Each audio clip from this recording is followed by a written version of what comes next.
Meu nome é Beatriz Meurer Moreira, sou professora associada do Instituto de Microbiologia Paulo de Góes, da Universidade Federal do Rio de Janeiro, no Brasil. Dentre os agentes de pneumonia associada à ventilação mecânica, a Acinetobacter emergiu como uma das principais causas, como podemos observar num recente estudo de revisão sobre o tema, onde foi evidenciado que esse Acinetobacter baumannii foi o principal agente em 3 dos vários estudos analisados, incluindo Ásia, Tailândia e Arábia Saudita, com pelo menos 27% dos casos. Boa parte dessa emergência é pela disseminação de clones epidêmicos, aqui representados pela análise de multilocus sequence typing. Essa técnica permite classificar as amostras em sequence types, que por sua vez podem ser reunidos em complexos clonais.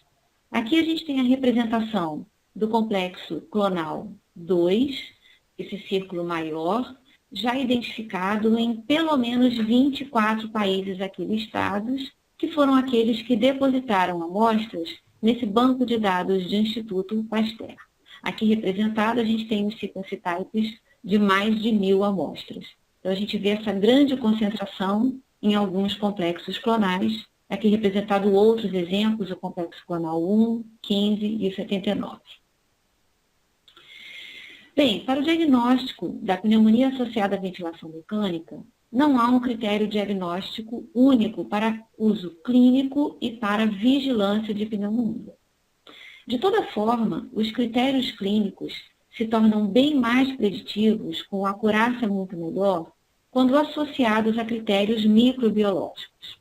Um dos critérios mais amplamente utilizados nos dias de hoje são os critérios apoiados pelos Centros de Controle de Doenças norte-americanos, recentemente revisados, que incluem achados microbiológicos para definir uma provável pneumonia associada à ventilação. Na prática, o mais importante é adotar uma estratégia clínica e microbiológica. E a importância do diagnóstico microbiológico é que ele vai permitir a realização dos testes de suscetibilidade aos antimicrobianos, permite, com o isolamento do agente, melhorar a compreensão sobre a epidemiologia dessa doença e permite efetuar a sua vigilância. Um problema atual é que a microbiologia clínica é uma área em que a interpretação dos exames se tornou ainda mais complexa com o advento de novas tecnologias. Então, mesmo com técnicas sofisticadas, a interpretação de exames depende da qualidade do espécime recebido para análise. Um dos grandes dilemas nesse diagnóstico é distinguir a colonização da infecção propriamente dita. Por quê? A colonização do trato respiratório superior por bacilos gram-negativos é muito frequente nos pacientes hospitalizados e a contaminação da secreção respiratória baixa durante a coleta ocorre com grande frequência. Por isso, sempre que se fizer o diagnóstico da pneumonia, é importante a realização de hemoculturas, que, no entanto, têm uma baixa sensibilidade. E, na prática, o diagnóstico acaba sendo firmado pelos testes quantitativos de espécimes de secreção pulmonar baixa colhidos, como, por exemplo, o aspirado endotraqueal, lavado broncoalveolar e o escovado protegido. E, mais raramente, exame do tecido pulmonar obtido por biópsia. Em qualquer caso, é importante lembrar que o transporte ao laboratório, em frasco estéreo ou um tubo, deve ser realizado com a maior rapidez possível, se possível dentro de 2 horas, e, no entanto, se esse tempo não puder ser respeitado, esse espécime precisa ser refrigerado. Em todo caso, esse exame ele vai começar pelo teste de Gram, que tem o objetivo inicial de comprovar a existência de um material purulento. Então, esse exame ele é feito inicialmente por uma inspeção desse espécime, que deverá conter, para ter um bom valor, uma boa correlação com a presença de pneumonia, ele deverá conter em cada material visto em menor aumento de 100 vezes, no mínimo 25 leucócitos e, no máximo, 10 células descamativas. De toda forma, então, o valor desse exame, quando tem ausência de bactérias, ele tem um valor preditivo muito útil, apresentando uma correlação de pelo menos 90% com ausência de infecção. E a presença de bactéria, então, é a que vai indicar a possível presença de uma infecção, que, no entanto, com o achado do agente específico, tem pouca correlação. Então, o diagnóstico se baseia nas culturas quantitativas, que permitem identificar o agente e determinar a suscetibilidade aos antibióticos. E a intensidade desse crescimento é que vai ter uma correlação com a presença de infecção, sendo que diferentes limites são adotados para cada tipo de espécime coletado. É preciso lembrar também que a cultura falha em até 30% dos casos, devido à deficiência mesmo natural de acurácia do teste.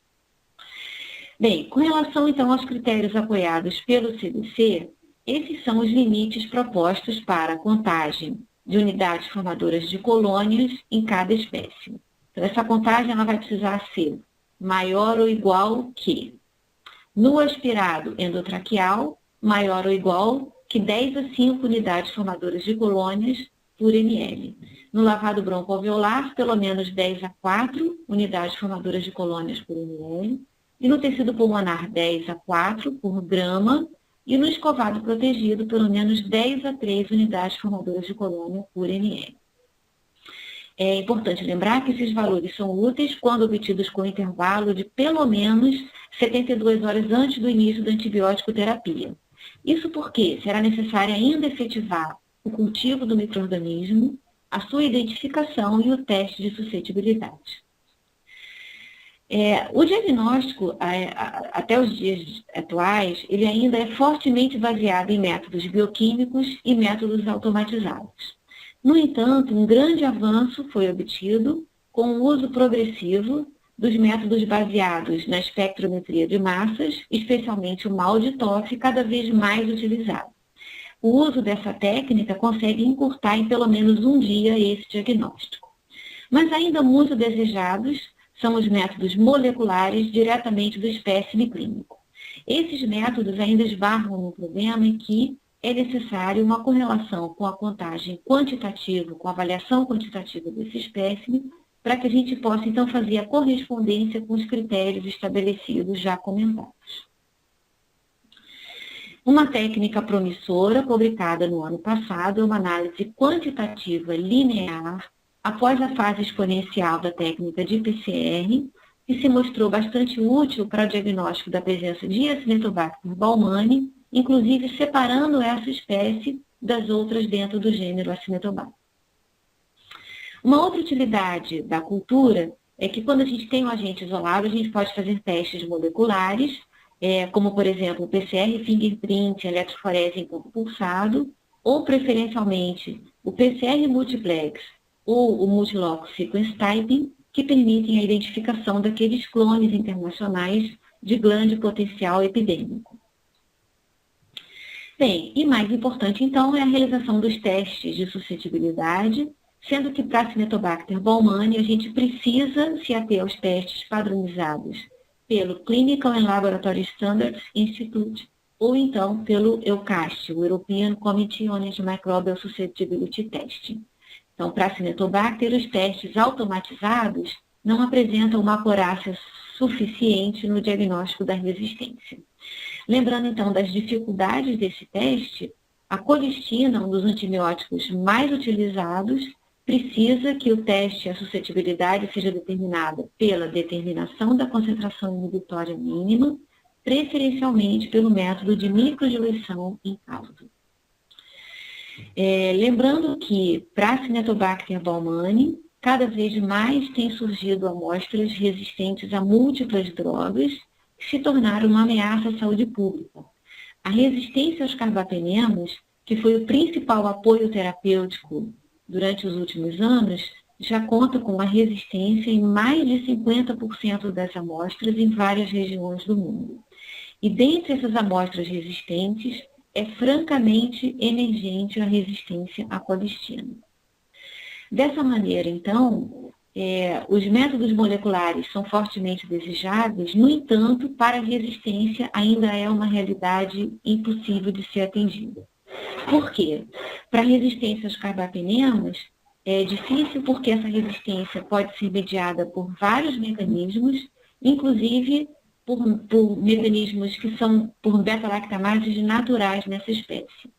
A resistência à colistina emergente, ela ocorre por múltiplos mecanismos e até hoje a gente não sabe identificar todos os mecanismos nessa resistência.